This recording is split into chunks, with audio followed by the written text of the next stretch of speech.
Hello guys, welcome to my YouTube channel. My name is CY.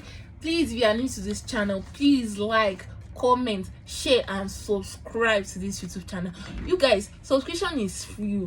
Thank you as you do so, and God bless you. Let's jump straight into this video.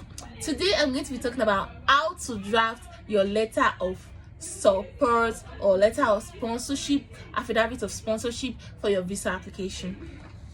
What is the benefit of this letter of sponsorship that we are drafting or we are writing? It's simply to explain to the visa officer why your sponsor is willing to sponsor your education to come study in Canada. We all know Canada is not a cheap country to study in, so you need to be able to explain to the visa officer why they are willing to sponsor you. For example, your uncle is sponsoring you to come study in Canada. You need to have your letter of sponsorship to explain to the visa officer why they want to sponsor you. So my father is my sponsor and I drafted this letter for him. You know, man has a lot of things he's doing, so I just collected his signature and pasted it here.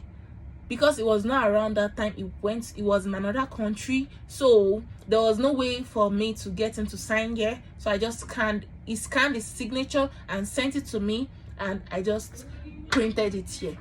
So I'm just going to start with this letter. This letter is like any other normal letter you write. So you start with your address by the right side, the visa officer address by the left side. So I'm going to read the visa officer address now. The visa officer, comma, Deputy High Commission of Canada, number 4 Anifuoshe Street, Victoria Island, Lagos, Nigeria. So letter of sponsorship for Miss Iswat Omotoyosi. You can put your name there. Letter of sponsorship for Mr. or Miss so and so person. Let's jump straight to paragraph 1.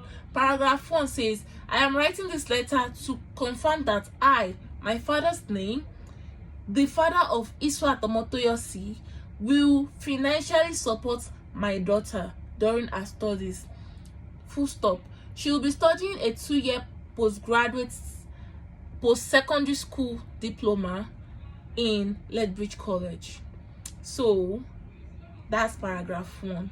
Paragraph 2, I will provide my daughter with all the expenses while she is studying in Canada, including her tuition throughout the years of her studying in Canada and including our collaborative nursing program in Canada. I would also be responsible for her accommodation and daily expenses. The reason why there's collaborative nursing program, I had to tell the visa officer, because in my SOP I explained to the visa officer that I'm going to change from this course to this course. It's tricky, but I did it. I explained that I'm not going to just study this 2-year diploma. I'm moving on to another course. That's why I had to put it there that it will be sponsoring me throughout the other course. Next paragraph is, I am a businessman. You put whatever your sponsor is doing. So you put it in the 3rd paragraph, and the funds came from where the funds come from, and therefore I will provide all the required fees for my daughter during a stay in Canada. So I'm jumping to the 4th paragraph now, which is, I assure you that my daughter Iswat, I'm a gentle girl, will have no problems in Canada as she will obey the rules and regulations. I have included the necessary supporting document and gave my approval to the funds being available to my daughter for her studies in Canada. So the last paragraph is, I await a favorable response from you concerning my daughter application. Thank you for your time and consideration. Yours sincerely, my father's signature and his name. Goodbye. So this is the letter of sponsorship that I just read out. I just read out my letter of sponsorship, and for you that want to draft a letter of sponsorship, I would advise you not to write it verbatim. Like the way I read it, don't write everything the same way. You have to put it in your own words, write it in your own terms. Don't just write everything I write here in your letter of sponsorship, because these people actually check for plagiarism during the application process, so you need to be very careful not plagiarizing another person's document. So the next thing I'm going to be reading now is my affidavit of sponsorship. So this is how it looks like. The purpose of this affidavit of sponsorship is to like swear that my father is actually going to sponsor me. So it's like sworn affidavit in court, sworn affidavit of sponsorship. So these people will actually trust a court's affidavit, because okay, you are telling them that, oh, a lawyer has stamped on this thing, so this person is definitely going to sponsor you with this affidavit. Do you get me? I did it in the High Court, Lagos, in Lagos TBS. I did it for 1,500 naira. So you can do yours too. If you're anywhere, just do it in the court or law firm, or High Court.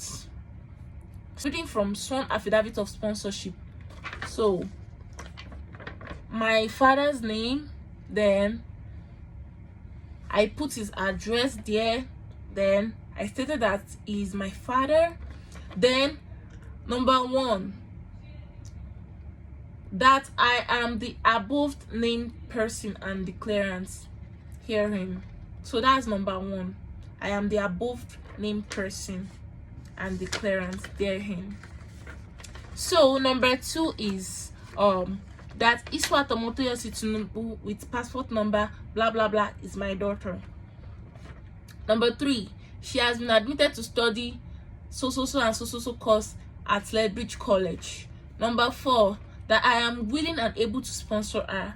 Number 5, that I shall be responsible for her tuition and accommodation, fees, as well as her living expenses throughout her study in Canada.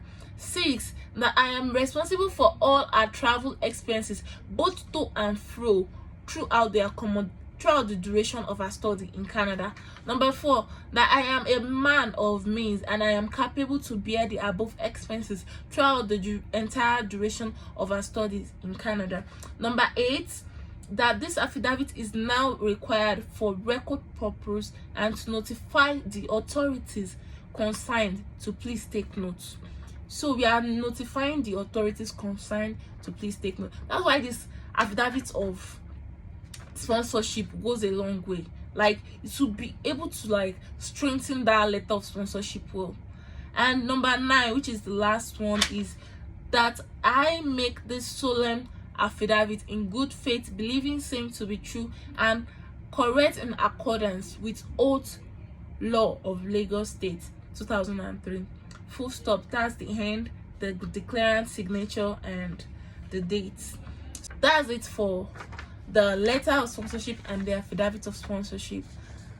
So guys, I'll see you in my next video. I hope this video was helpful to you, and see you in my next video. Please don't forget to like, share and subscribe to my YouTube channel. See you